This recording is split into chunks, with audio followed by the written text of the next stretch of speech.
Anastasia Goodstein, VP of Digital at the Ad Council, and I'm here at this year's CES show with Daniel Etra, who is the co-founder and CEO of Rethink Autism.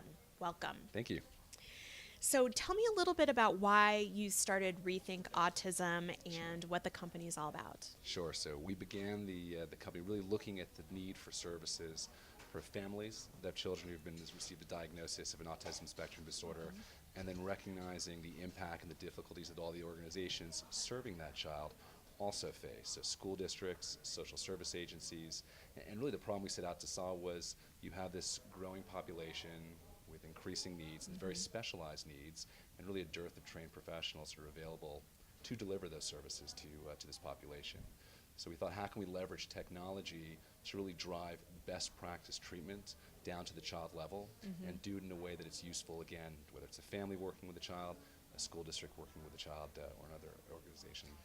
And what has been sort of the biggest challenges in working with the school districts and getting your product in the hands of those who need it? Sure. I would actually look at the question a different way and say, from the school district's perspective, what are the challenges that they're facing in terms of delivering best practice services to this population? And it goes back to what I mentioned in terms of just numbers. You're seeing an explosion in the prevalence. Just to give you some statistics, since the 1980s till today, you've seen a 20-fold increase in the numbers of children that have an autism spectrum disorder. And yet the population of therapists who are available, the board-certified behavioral therapists, only a few thousand of them nationwide needing to deliver services to over 1 million kids. So how do you bridge that gap? And from the school district's perspective, how do you do that? How do you ensure that the child is receiving a best practice care, that they're meeting federal IDA requirements to do so when you have, again, that increase in numbers, but still limited resources at the educator level and shrinking budgets as well?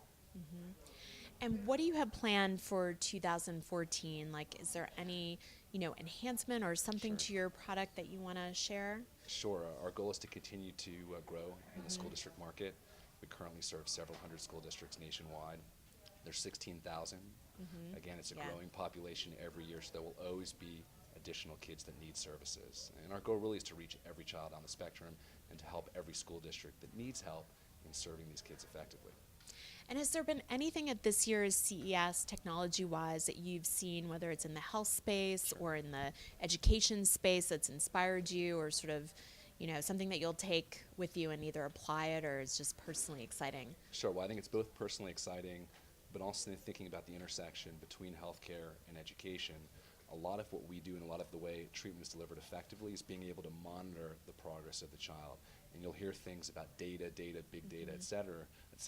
This also has direct relevance with what we do. The only way one can measure and actually be able to quantitatively measure a child's progress is to gather data. And these are the kinds of tools that we offer school districts, and you're starting to see also the need for that in the healthcare arena as well. You'll hear the buzzwords, data analytics, and platforms like ours, which is a SaaS-based platform, really allows both the education space as well as the healthcare space to begin to gather that data and start monitoring and measuring progress effectively, and really being able to ensure that the child is progressing in the best possible manner. That's great. Thank you so much, Daniel. Have a great CS. Thank you. Cheers.